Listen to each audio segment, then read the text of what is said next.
ഇന്നലെ American മാർക്കറ്റുകളെല്ലാം close ചെയ്തത് പോസിറ്റീവാണ്. ഫെഡിന്റെ ഡിസിഷൻ അൺചേഞ്ച് ആയിട്ടാണ് ഇൻട്രസ്റ്റ് റേറ്റ് നിർത്തിയത്. അവരുടെ ഫ്യൂച്ചർ പ്രൊജക്ഷൻ ഇൻഫ്ലേഷൻ കൂടാൻ സാധ്യതയുണ്ട് എന്ന് തന്നെയാണ് പറയുന്നത്. എങ്കിൽ പോലും ഈ വരുന്ന ഈ വർഷം രണ്ട് പ്രാവശ്യമെങ്കിലും റേറ്റ് കട്ട് ചെയ്യാൻ സാധിക്കുമെന്നൊരു ശുഭാപ്തി വിശ്വാസം പ്രകടിപ്പിച്ചിരുന്നു. സാധാരണ വളരെ കർശനമായ കമന്റ് പറയാറുള്ള പവൽ ഇപ്രാവശ്യം അല്പം മയപ്പെടുത്തിയാണ് പറഞ്ഞിരിക്കുന്നത്.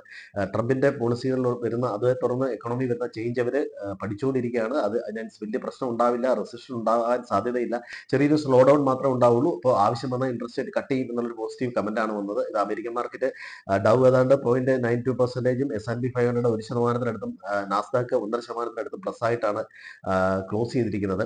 ഇനി ഇന്ത്യൻ മാർക്കറ്റ് നോക്കുകയാണെങ്കിൽ ഇന്നലെ ഹെവി വെയിറ്റ് കമ്പനികൾ, അതായത് L&T, HDFC, Kotak, Tech Mahindra, Tata Consumer, Bharti Airtel, Sun Pharma, ICICI, NTPC തുടങ്ങിയ കമ്പനികളെല്ലാം, ഹെവി വെയിറ്റ് കമ്പനികളിലെല്ലാം ഒരു ഡെലിവറി ബൈങ് ദൃശ്യമായിരുന്നു. അപ്പോൾ അതുകൊണ്ടൊരു ഒരു സ്ട്രോങ് ആയിട്ടുള്ള ഡെലിവറി ബൈങ് മാർക്കറ്റ് എപ്പോഴും സ്ട്രെങ്ത് നൽകുന്ന തന്നെയാണ്. ഇപ്പൊ നിലവിലുള്ള ഇത് കണ്ടിന്യൂ ചെയ്യുമെന്ന് തന്നെയാണ് വിചാരിക്കുന്നത്.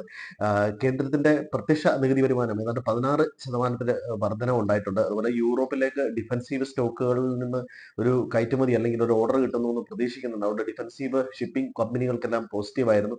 ഡയറി സെഗ്മെന്റിലേക്ക് ഗവൺമെന്റ് വീണ്ടും ഒരു 1000 കോടി പമ്പ് ചെയ്യാനുള്ള ഒരു സാധ്യതയുണ്ട്. അപ്പൊ ഡയറി സ്റ്റോക്കുകൾ ശ്രദ്ധിക്കാം. അതുപോലെ ഗവൺമെന്റിൽ അമോണിയ യൂറിയ പ്ലാന്റ് ആസാമിൽ സ്റ്റാർട്ട് ചെയ്യുന്നു. 10,000 കോടി രൂപയുടെ ഒരു പദ്ധതിയാണ്. അത് പോസിറ്റീവായിട്ട് വരാനുള്ള സാധ്യതകളുണ്ട്. അപ്പോൾ പൊതുവെ പോസിറ്റീവ് ന്യൂസ് തന്നെയാണ് മാർക്കറ്റിൽ വരുന്നത്. എങ്കിലും 23,050 ലെവൽ ഒരു ക്രൂഷ്യൽ റെസിസ്റ്റൻസ് ആണ്. 23,200 വരെ ഒരു പക്ഷേ ഈ ലെഗിലുള്ള ഒരു റാലി പോകാനുള്ള ഒരു സാധ്യത നമുക്ക് കണ്ടേക്കാം ചാർട്ട് വെച്ച് നോക്കുമ്പോൾ.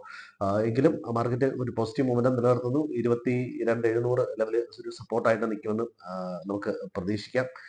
ഇന്ന് വരാനിരിക്കുന്ന ചൈനയുടെ ഇൻഡസ്ട്രിയൽ ഡിസിഷൻ ആണ്. ഇപ്പോൾ ഓൾറെഡി വന്നു കഴിഞ്ഞു. അൺചേഞ്ച് ആയിട്ടാണ് നിർത്തിയിരിക്കുന്നത്. 5 മാസമായിട്ട് അത് അൺചേഞ്ച് ആയിട്ട് തന്നെ നിർത്തുന്നു.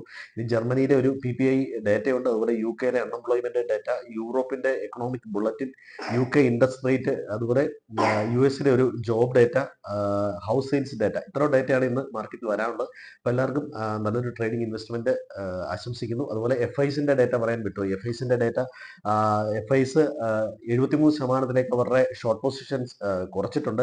റീറ്റെയിൽ ട്രേഡേഴ്സ് ബുള്ളിഷ് പൊസിഷൻ ആയിട്ട് 63% ആയിട്ട് കുറച്ചിട്ടുണ്ട്. 63%ലേക്ക് കുറച്ചിട്ടുണ്ട്. അതുപോലെ പ്രോ ട്രേഡേഴ്സ് ബുള്ളിഷ് പൊസിഷൻ കൂട്ടിയിട്ടുണ്ട്. അപ്പോൾ താങ്ക് യു.